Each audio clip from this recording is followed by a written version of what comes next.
Lei trova singolare che ci sia un urologo che fa un corso per il Veneto? Diciamo che è una delle domande che ho posto con la mia interrogazione. Un urologo docente per corsi di lingua e cultura veneta che il Comune di Treviso ha avviato per insegnanti, genitori e studenti e che rilascerà un attestato utilizzabile per crediti formativi.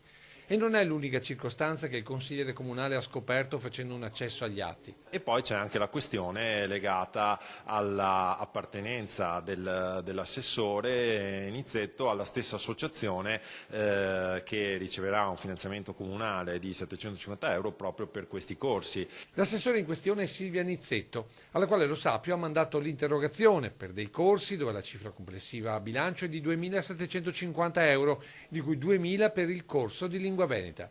Per lo Sapio la questione non è tanto l'obiettivo dei corsi, quanto chi li tiene. Il docente che terrà i corsi di lingua veneta ha partecipato in passato a occasioni pubbliche nelle quali veniva presentato come ministro e consigliere del Serenissimo Veneto Governo. Insomma, secondo lo Sapio, più che corsi di Veneto sarebbero corsi di indipendenza veneta. Il fatto che si vada nelle scuole a parlare di temi così vicini alle questioni, diciamo, politiche, secondo me può porre qualche problema di opportunità.